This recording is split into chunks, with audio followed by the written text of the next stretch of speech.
Bon, bonsoir à tous. On va commencer tranquillement.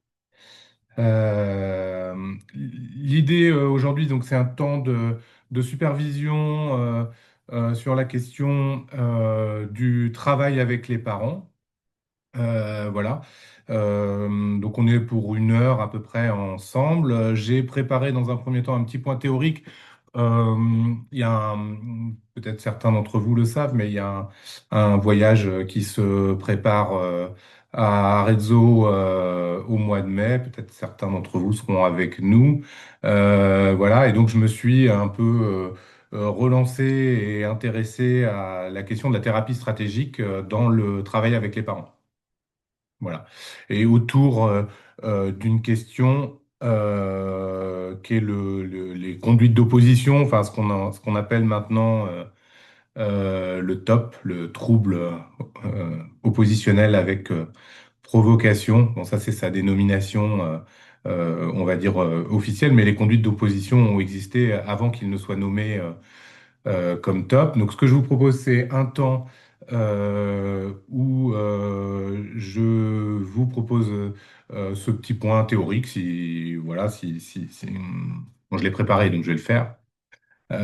Et puis après, éventuellement, un petit temps de supervision. Et dans l'idéal, euh, je serais intéressé que vous puissiez avoir quelques situations sur lesquelles on puisse échanger dans le cadre large du travail avec les parents, que ce soit avec des enfants jeunes, des enfants un peu moins jeunes ou des adolescents.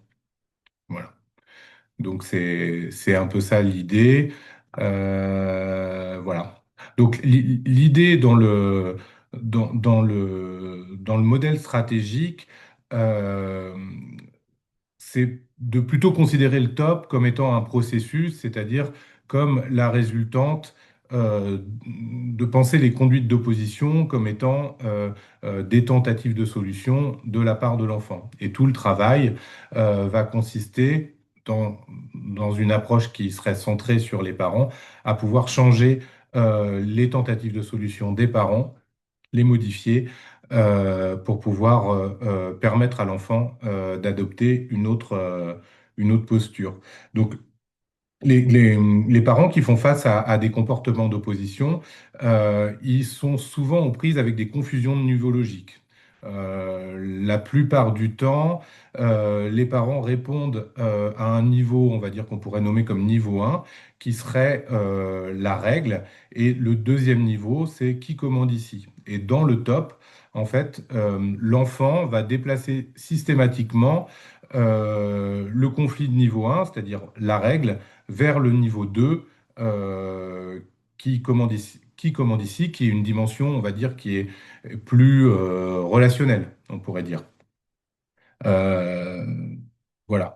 Donc, les parents vont justifier et négocier sur, par exemple, l'importance de pouvoir faire les devoirs, là où l'enfant va situer le territoire sur, c'est pas tant cette question-là qui est importante, mais la question de manifester euh, mon opposition, c'est-à-dire la manière de pouvoir décider que je ne ferai pas, que je ne ferai pas ce que vous me demandez. C'est OK pour vous, cette idée-là?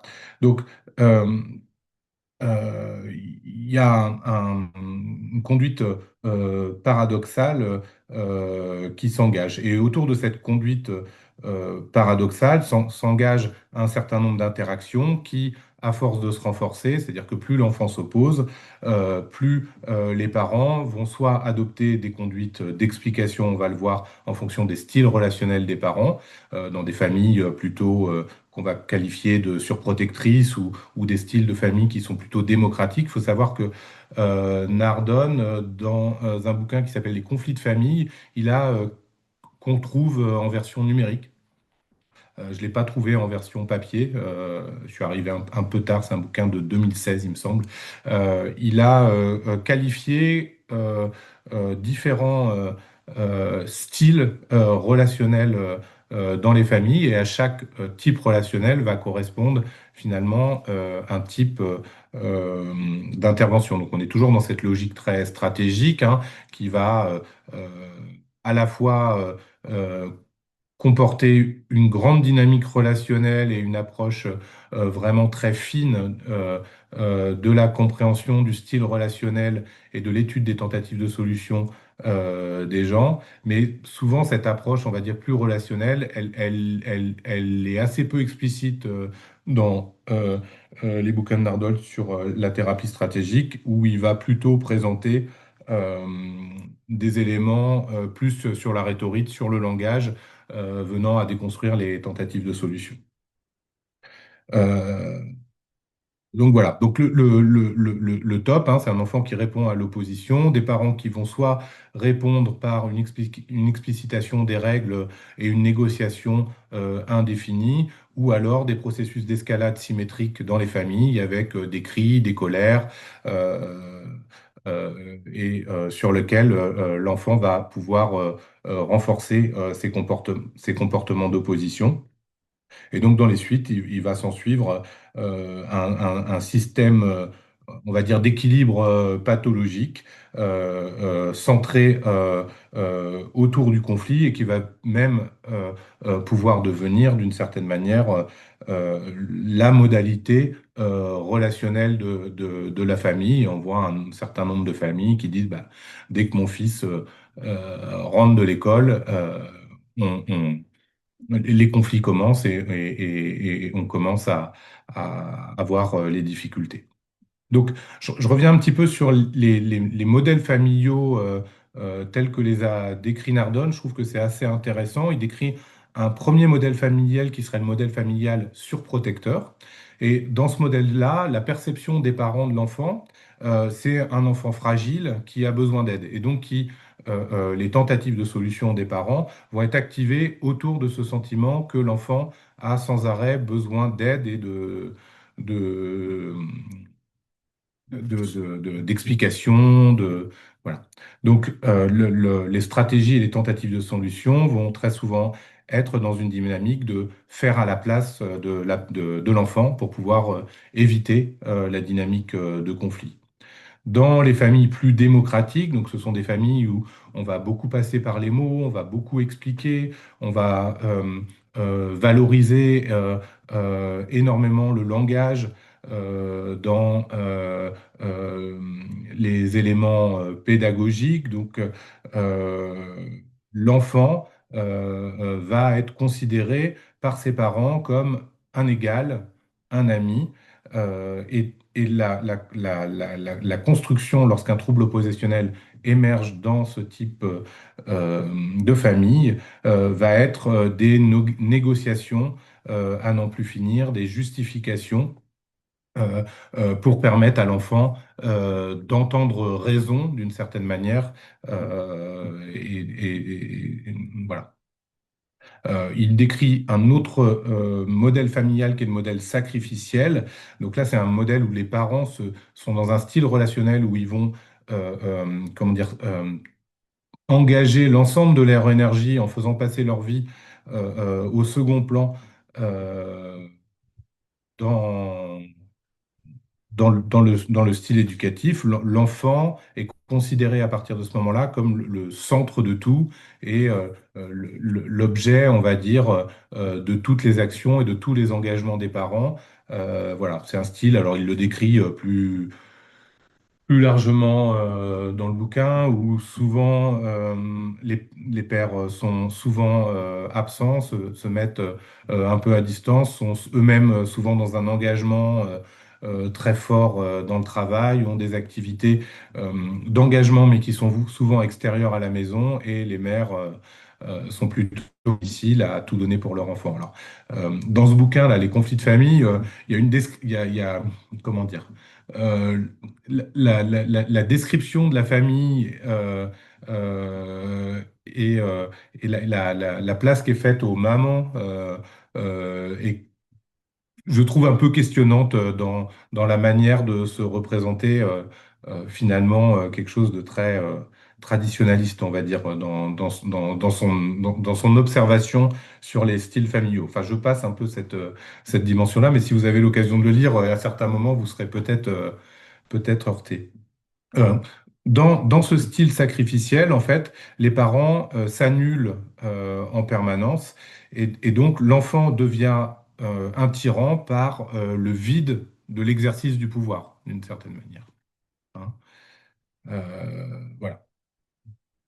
Donc, on, l'ensemble du processus thérapeutique va avoir pour fonction de pouvoir observer les styles de famille, c'est-à-dire qu'on va poser des questions euh, pour comprendre comment s'organisent les tentatives de solution et comment elles s'entretiennent. Donc, vous savez que dans la thérapie stratégique, on va beaucoup utiliser le dialogue, le dialogue stratégique.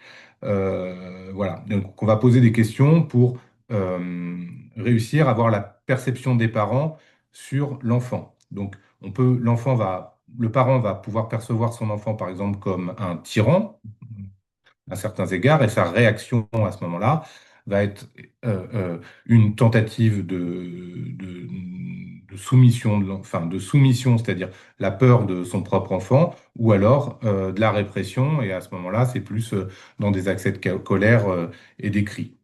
Si, à contrario, dans les modèles surprotecteurs, on va considérer l'enfant, par exemple, comme malade, la réaction des parents, cela sera alors plutôt la justification de ses actes, c'est-à-dire lui trouver des excuses, c'est-à-dire s'il veut pas faire ses devoirs, c'est que les professeurs donnent trop de devoirs, les parents vont faire les devoirs à la place, vont essayer d'intercéder avec l'école pour pouvoir faire ses devoirs, mais dans ce processus-là, l'enfant continuera de ne pas les faire et de s'opposer à pouvoir les faire, mais les parents seront amenés à pouvoir se justifier.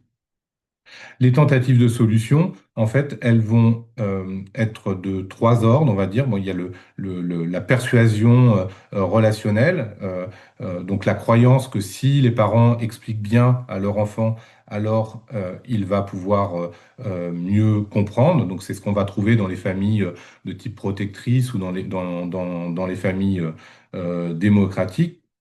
De style démocratique, il va y avoir la réaction à chaud, c'est-à-dire quand les tentatives de solutions sont dépassées, on va pouvoir voir que certains parents vont avoir, en réponse à la provocation, une colère ou des cris, et à d'autres moments, quand les choses sont vraiment encore plus dépassées, ce qu'on va voir, c'est une incohérence éducative, c'est-à-dire des parents qui vont passer d'une sévérité extrême à de la culpabilité et entraînant à ce moment-là un laxisme ou des choses comme ça. Donc on a ce registre des tentatives de solution qu'on va pouvoir retrouver avec les parents.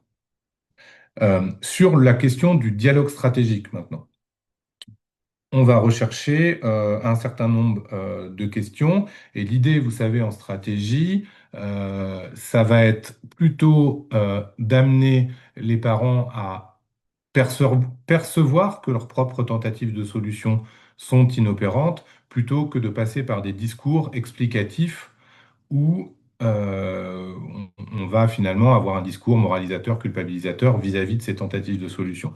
Et donc le dialogue stratégique est une stratégie pour permettre aux parents de sentir, donc de ressentir dans leur corps l'inefficacité des tentatives de solution. Donc j'ai listé quelques questions, voilà, que je vous cite comme ça.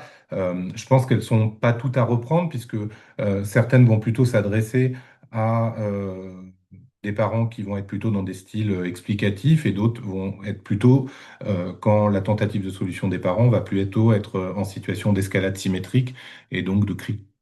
Voilà. Quand vous essayez d'expliquer calmement à votre fils les raisons de votre règle, est-ce que cela diminue son agressivité ou est-ce que cela lui donne simplement de nouveaux clous pour accrocher ses arguments et vous contredire davantage? Vous voyez? Donc, on a un questionnement avec, avec deux réponses, mais qui viennent euh, permettre et faire percevoir aux parents l'inefficacité des tentatives de solution. Quand vous vous mettez en colère après ces provocations, avez-vous l'impression que vous reprenez le contrôle de la situation ou que vous lui donnez simplement la satisfaction de voir qu'il a réussi à vous faire perdre votre calme? On est toujours sur des questionnements comme ça, en choix illusoire, où la finalité de la question, c'est de permettre aux parents de pouvoir sentir l'inefficacité de leur tentative de solution. Si vous vouliez dès ce soir aggraver délibérément la situation et provoquer une crise pire que celle d'hier, que devriez-vous faire? Devriez-vous crier plus fort ou essayer encore de négocier? Vous voyez, ce à quoi les parents vont répondre, bah, ni l'un ni l'autre, on a déjà fait ça, ça fonctionne pas. Donc, euh, l'idée de ce questionnement, c'est de venir en entonnoir, permettre aux parents de pouvoir percevoir que leurs tentatives de solution sont inefficaces. Et donc, dans la thérapie stratégique, on a plusieurs phases. Donc, il y a cette première phase qui est une phase d'analyse du système de perception réaction, définir et mettre en avant les tentatives de solution inefficaces. Et puis, dans la phase, on va dire, plus euh, thérapeutique ou plus stratégique, on va procéder au recadrage. Donc, ce recadrage, il peut prendre plusieurs formes. Donc, j'en ai listé deux que j'ai trouvées assez intéressantes. D'abord, celui qui concerne à parler de l'athlète de la résistance. Donc, votre fils possède une force de caractère peu commune. La plupart des enfants auraient cédé sous votre volonté, mais lui, il résiste. C'est une compétence qui lui servira plus tard pour ne pas se laisser influencer. Le problème actuel, c'est que cette force est comme un moteur de Ferrari monté sur un vélo, ça casse tout. Nous devons donc pas briser le moteur, mais changer le véhicule. Vous voyez l'idée? Bon, c'est une image assez italienne, hein, le moteur de Ferrari. On comprend bien que, je ne sais pas si on pourra l'appliquer chez nous à une Alpine, mais voilà. Mais la Ferrari, ça marche bien, je pense quand même. Voilà. Euh, un autre proposition de recadrage, donc cette fois-ci pour les parents qui sont plus dans la situation de surprotection, d'explication. Chaque fois que vous essayez de le rassurer ou de négocier, vous lui envoyez le message inconscient qu'il est trop fragile, pardon, pour supporter un non. Votre gentillesse est son insulte. D'accord? C'est le même type de recadrage qu'on trouve dans les problèmes anxieux où à chaque fois que vous le rassurez, vous lui dites que vous l'aimez, mais bon, en même temps, à chaque fois, vous lui dites qu'il n'est pas capable. Vous voyez, c'est ce genre de, de formulation. Donc, une, une des choses qui est assez intéressante, c'est-à-dire que j'ai pu trouver sur la manière de pouvoir proposer après. Donc, après le recadrage, on va passer plutôt à la phase des tâches, hein, dans la perspective stratégique. Et je trouve qu'il y a un point qui est intéressant, c'est toujours cette question de l'accordage au style relationnel des parents. Vous voyez, on va pas présenter la possibilité et préparer la tâche de la même manière en fonction qu'on soit dans un style de famille qui soit plutôt autoritaire ou dans un style de famille qui soit plutôt très permissif ou très voilà. Et cette donnée-là, elle me semble importante et je trouve à titre personnel qu'elle est assez fondamentale pour permettre, parce que tout l'enjeu, c'est quand même que dans la perspective stratégique, les gens puissent acheter les tâches. Et peut-être que dans votre expérience, vous avez vu que des fois, c'est pas simple cette question-là. C'est-à-dire on va proposer une tâche en stratégique et cette tâche, on va avoir du mal à la faire valider par les parents. Donc, Nardone, il utilise beaucoup des métaphores à ce moment-là, hein, c'est dans son style. Donc, par exemple, sur une famille qui utiliserait énormément l'escalade symétrique avec des processus de rigidité très importants, il va utiliser un registre un petit peu de combat, un registre militaire, et il va proposer la métaphore de la contre-offensive. Donc, jusqu'à présent, vous avez attaqué de front, il a fortifié ses positions. Un bon général sait qu'une attaque frontale contre une forteresse imprenable est un suicide. Nous allons donc utiliser la ruse, fin de la retraite, pour le faire sortir de ses remparts.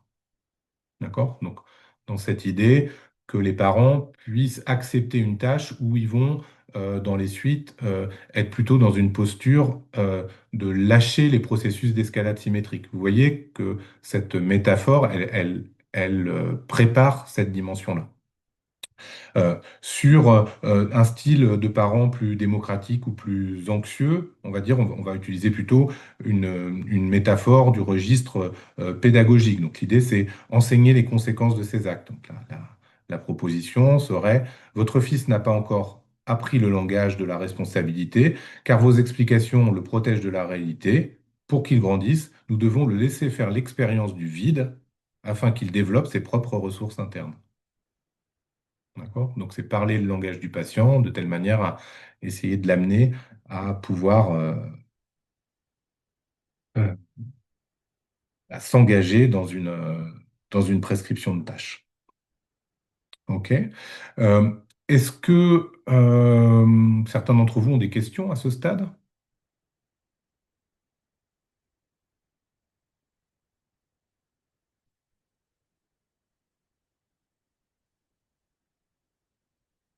Ben, je vais enchaîner. Du coup, donc, les tâches à proprement parler. Donc, on est souvent sur le même style de tâche hein, quand même. Donc les premières tâches vont très souvent être chez Nardone des stages des tâches qui vont venir bloquer les tentatives de solution, mais qui ne sont pas trop engageantes. Donc euh, on va avoir une première tâche qui va être la déclaration d'impuissance, qui va être intéressant. Vous voyez bien dans ces situations où les parents sont sans arrêt en action, soit sans arrêt en escalade symétrique, soit sans arrêt euh, en train d'essayer de trouver une argumentation que l'enfant va pouvoir entendre. Donc, les parents doivent dire à l'enfant, donc sans colère, avec beaucoup de tristesse, nous avons beaucoup réfléchi avec le spécialiste. Il nous a fait réaliser que nous avons été de très mauvais stratèges. En voulant t'imposer des choses, nous n'avons fait que t'apprendre à te battre contre nous. Nous avons perdu, nous n'avons plus la force ni l'envie de lutter. Désormais, nous n'exigeons plus rien, car nous respectons trop ta capacité à nous dire non. Voilà. Donc, finalement, on voit derrière cette prescription une forme de conjuration du silence. Vous voyez, c'est-à-dire que c'est engager les parents à, comment dire, ne plus avoir à parler du problème, parce que vous voyez bien que c'est des familles où effectivement l'ensemble des conversations sont centrées autour des conduites d'opposition. D'ailleurs, ça fait des gros dégâts souvent dans les fratries avec les autres les enfants qui se sentent mis de côté par rapport à la dynamique des problèmes. Donc, on va pouvoir aussi euh, euh, avoir une tâche que je trouve intéressante qui s'appelle la tâche de l'observation inquisitrice. Donc, pareil, une tâche qui a pour fonction de bloquer les tentatives de solution. Et on leur demande de surtout ne rien changer et de devenir des journalistes, des anthropologues. Et la prescription, elle se nomme ainsi. Donc, cette semaine, je ne veux pas que vous changiez vos réactions, mais à chaque fois que votre fils commence une provocation, je veux que vous le regardiez fixement avec une curiosité scientifique, que vous preniez des notes sur un petit carnet, l'heure exacte, le ton de sa voix et le degré de votre propre colère. Ne dites rien, notez juste. Donc c'est une tâche de détournement, vous voyez, hein, on permet à ce que des parents qui vont être en escalade puissent se mettre à distance et donc on change le système de perception de l'enfant qui ne va plus très bien comprendre pourquoi il n'obtient pas la même réaction chez, chez ses parents. Euh, il y a une autre tâche qui va s'appeler les conséquences illogiques, ou c'est le sabotage aussi, hein, on peut l'appeler comme ça. Donc, quand l'enfant refuse de faire une tâche, de ranger sa chambre, de, de faire ses devoirs, une tâche sur laquelle il va s'opposer activement, on va proposer au parent de rien dire, mais au moment du dîner, on va lui demander, par exemple, d'oublier de mettre le couvert, ou on va lui proposer d'oublier d'avoir des tâches qui sont très ritualisées. On a ça beaucoup dans les familles un peu sacrificielles, où malgré tout, l'enfant étant mis en position comme ça centrale, les parents vont continuer de donner de l'argent, vont continuer d'acheter des bonbons, vont continuer d'acheter les goûters que l'enfant aime, et on va leur proposer finalement de faire un oubli. Euh, et donc l'enfant va dire, mais où est mon goûter? Où est mon assiette? Et on va proposer aux parents de répondre à ce moment-là, ah, pardonne-moi, j'étais tellement absorbé par les difficultés et la tristesse que ça m'a fait vivre, que j'ai complètement perdu le fil de ma pensée, et donc j'ai pas eu l'énergie de préparer les choses. Vous voyez? Et en fait, l'idée, d'accord, c'est de sortir du registre de punition pour pouvoir amener la dynamique et la compréhension sur le territoire relationnel. D'accord. Voilà.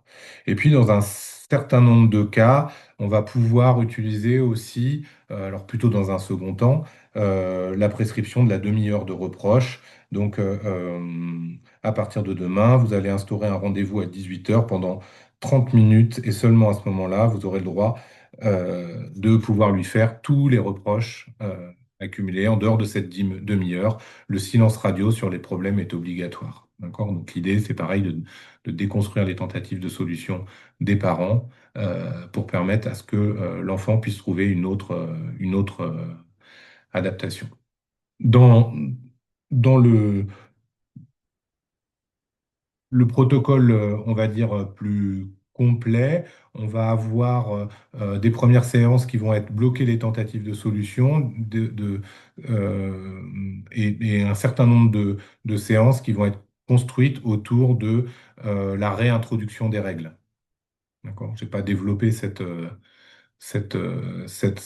partie-là. Et d'ailleurs, c'est très peu développé dans ce que j'ai lu, mais c'est toujours nommé, par contre. Et je pense que c'est quand même important. C'est-à-dire que le vide qui est créé doit aussi, au bout d'un moment, pouvoir être remplacé par des choses qui puissent être plus structurantes dès lors que la composante relationnelle est déconstruite. Voilà un petit peu ce que je voulais vous dire. Je ne sais pas si ça fait venir quelques questions sur vos expériences en thérapie stratégique ou bien sur autre chose d'ailleurs. Je raconte que je suis pédiatre. Je suis parfois confrontée à des parents qui voient les choses différemment. La maman se plaint parce que son enfant, on ne l'écoute pas. On est Oui, plutôt dans le mode de la surprotection, voilà. oui, Et le papa étant plutôt, lui, absent. Donc, c'est un oui. peu ce qu'on a dit. Mais oui, donc on est dans le mode sacrificiel, en fait, c'est ça, dans Alors, on peut être dans le mode cette phase. sacrificiel ou dans le mode de Alors après, ce qu'il faut voir, c'est que ces modes-là, ce sont des diagnostics qui peuvent être d'une certaine manière un peu cumulatifs. C'est-à-dire qu'on peut avoir des familles avec plusieurs types de fonctionnement, mais dans une situation où effectivement la maman, et c'est une situation, comment dire, qui est souvent présente dans les modes très sacrificielle ou de surprotection, dans ce qui est décrit dans les livres de Nardone, parce que je ne rejoins pas toujours cette dynamique-là, mais on voit effectivement souvent euh, des papas qui vont pouvoir se plaindre de l'attitude des mamans en disant mais elle sait tout, et en même temps dans la réalité avec une prise de distance qui est très importante dans la réalité du quotidien avec l'enfant.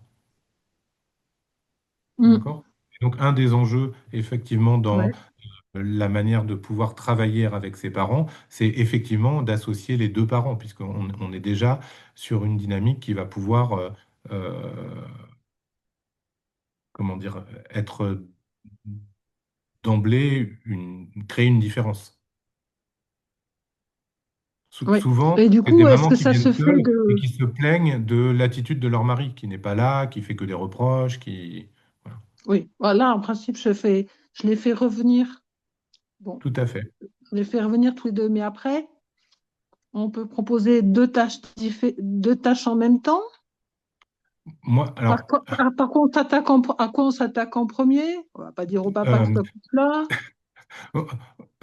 L'idée sur les premières prescriptions de tâches, si on ne sait pas quoi faire, on va essayer de proposer des tâches qui sont les moins engageantes possibles. C'est-à-dire qu'on va pouvoir proposer les tâches qui ressemblent plus à de l'observation. Hein, en thérapie Mm. stratégique, si on n'arrive pas à bien se situer, voilà, parce que ces tâches-là, on peut les proposer avec, comment dire, un aspect un peu stratégique qui est de dire ben là, je ne comprends pas encore tout à fait comment ça se passe. Je vais vous donner une tâche d'observation. Donc, par exemple, la tâche d'observation de ne rien dire et de noter les réactions qui vont me permettre, dans un second temps, de pouvoir mieux comprendre ce qui se passe. D'accord? Et c'est-à-dire qu'on met les deux parents en situation d'être observateurs, mais on leur vend l'observation, on va dire, à visée diagnostique, là où on est déjà dans la stratégie de couper les tentatives de solution. Ok, d'accord.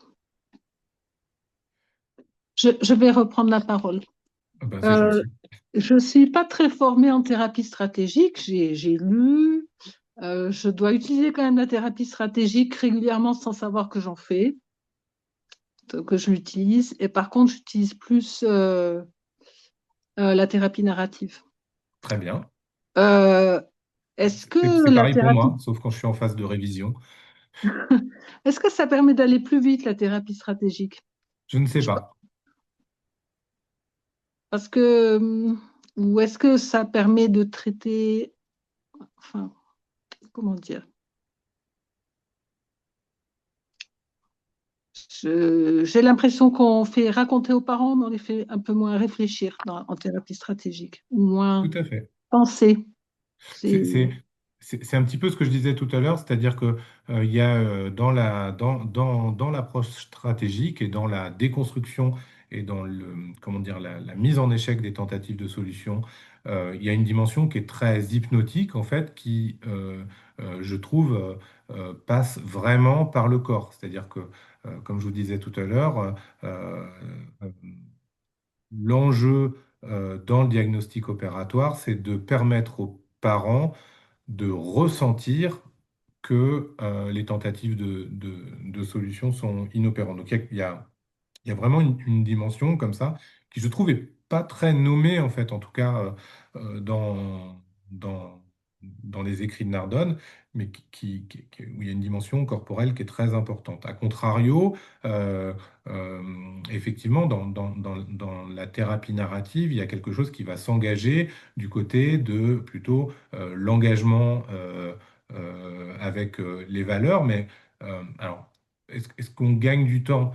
Je pense que des fois, on doit pouvoir gagner du temps, finalement, avec l'utilisation euh, de la thérapie stratégique, par rapport à, par exemple, tout le travail, moi, que je peux des fois proposer sur les parents, notamment dans ce type de situation, sur cette question, par exemple, de la déconstruction de leur propre culpabilité. Vous voyez?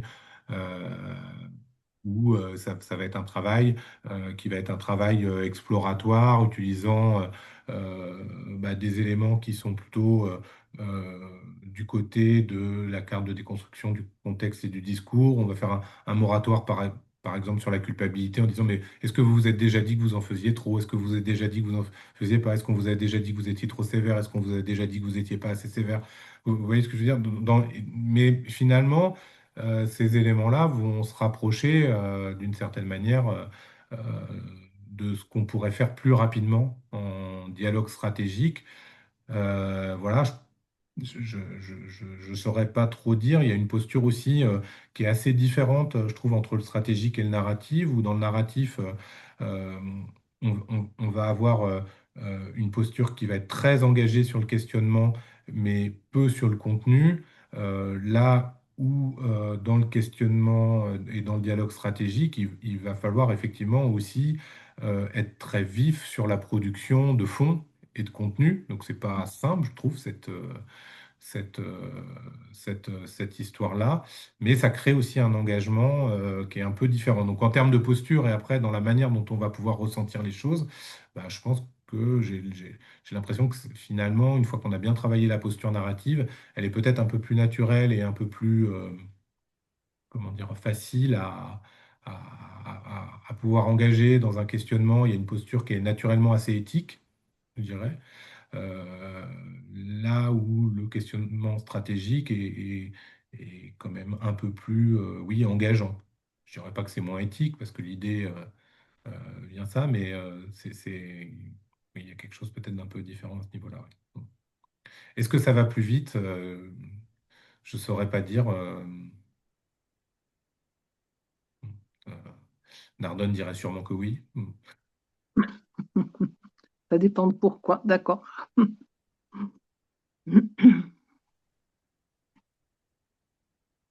Ok, merci. Bon, ben, j'ai une autre idée. D'accord. Bon, alors, je rappelle que je suis pédiatre.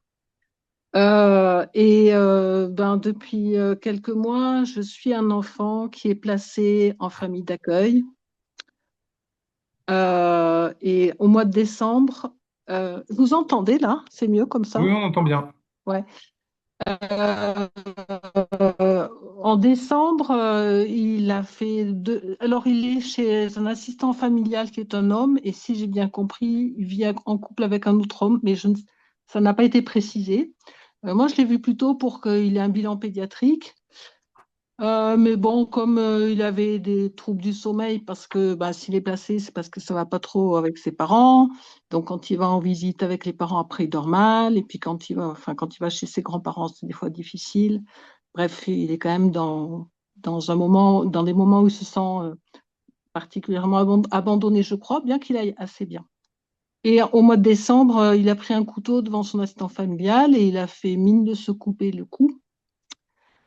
Et l'assistant familial l'a vraiment mal vécu au point qu'il a mal dormi pendant 4 jours. Alors c'est vrai que moi je le vois plutôt sur le plan pédiatrique parce que il fallait régler les histoires de vaccins, bon, pas mal de choses sur le plan pédiatrique, mais bon, j'ai aussi essayé de m'occuper un peu du sommeil et voir comment je pouvais l'accompagner. Et bon, le service social s'est fait beaucoup de soucis sur la réaction de l'assistant familial.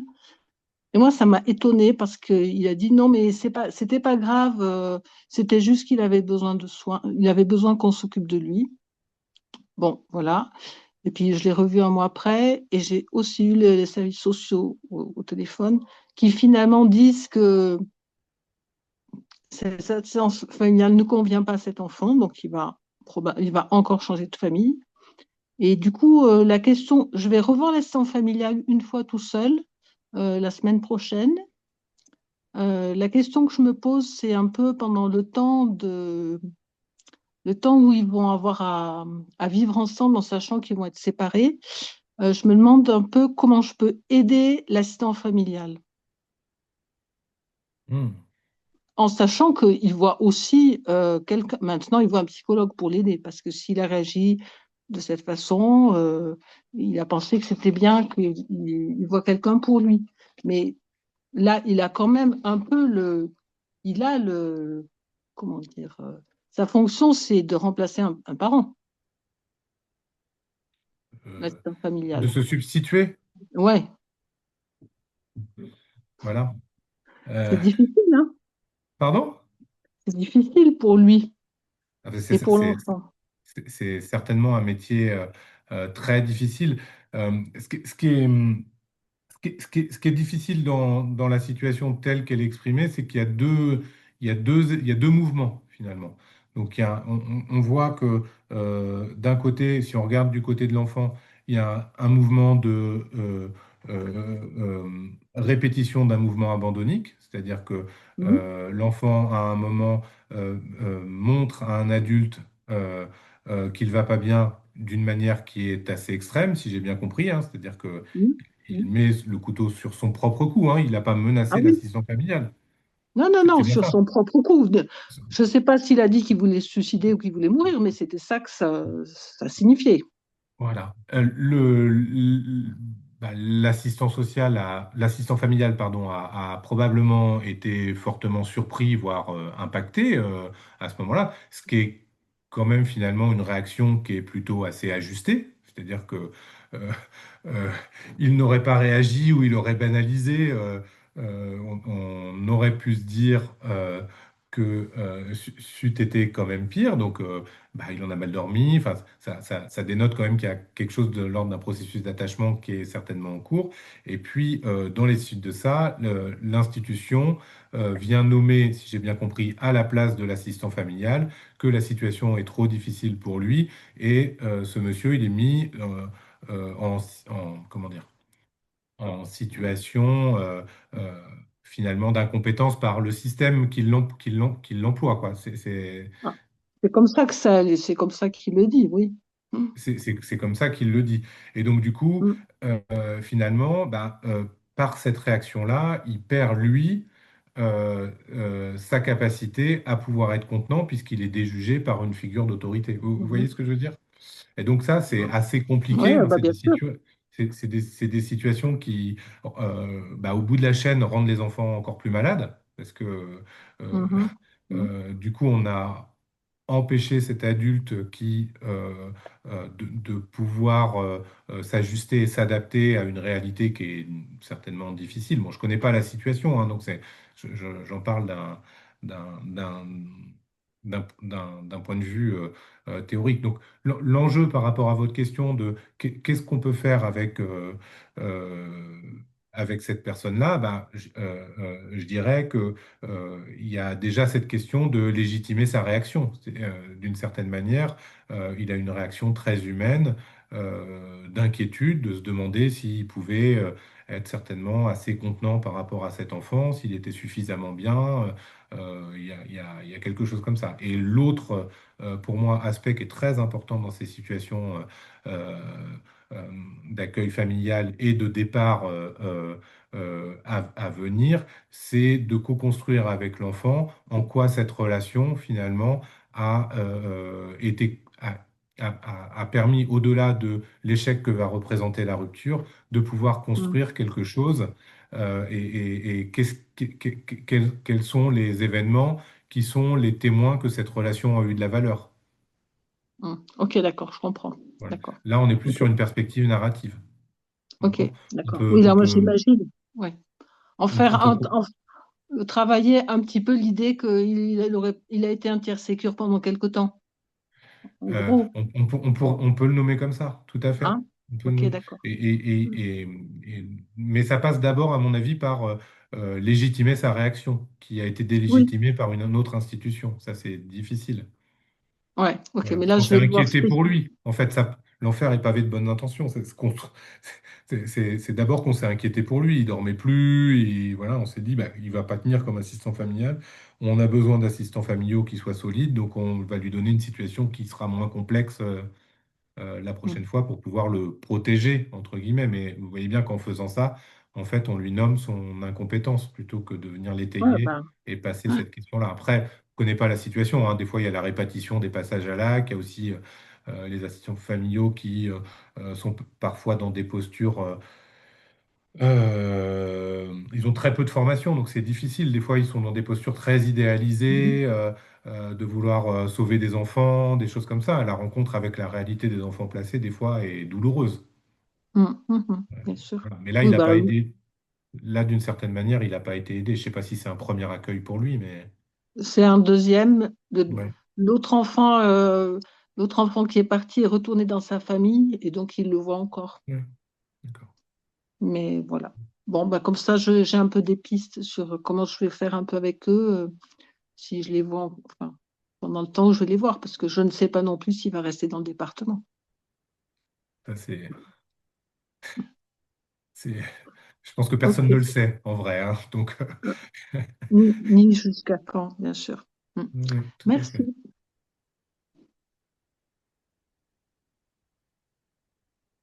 Voilà, avant de redonner ou de redonner la parole à Véronique ou pas, euh, est-ce qu'il y a d'autres personnes veulent évoquer une situation?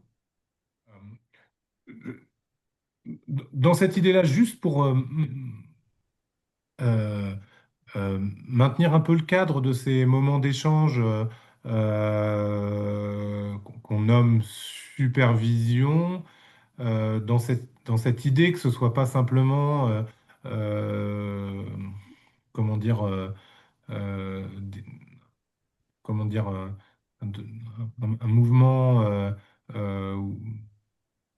de haut vers le bas, enfin je ne sais pas comment le dire, je m'exprime assez mal à ça, mais je vous incite, je vous encourage vraiment quand vous venez avoir peut-être une situation ou quelque chose comme ça, ben voilà, ça c'est, je trouve que c'est vraiment, ça rend ce moment peut-être plus riche pour tout le monde, voilà. Bon, peut-être un petit peu de regret dans ma voix, mais rien de, rien de bien grave. Je vais conclure. Du coup, je vous remercie d'avoir été présent ce soir. Voilà, a priori, je pense que c'est enregistré. Donc, pour ceux qui voudront réécouter un petit peu les éléments sur cette question de la thérapie stratégique dans le cadre du trouble oppositionnel, voilà, je vous incite à peut-être réécouter ou bien expérimenter peut-être dès demain si la situation s'y prêtait. Voilà. J'ai pas revu les éléments en lien avec le programme à venir de la REPTA, donc je m'excuse de ne pas pouvoir en faire plus de promotion, mais vous retrouverez tout sur le site et sur les newsletters qu'on reçoit maintenant, nombreuses et détaillées. Donc voilà, je vous souhaite à tous une très belle soirée et je vous remercie de votre attention. Merci. Au revoir. Merci, bonne soirée. Au Merci, au revoir. revoir.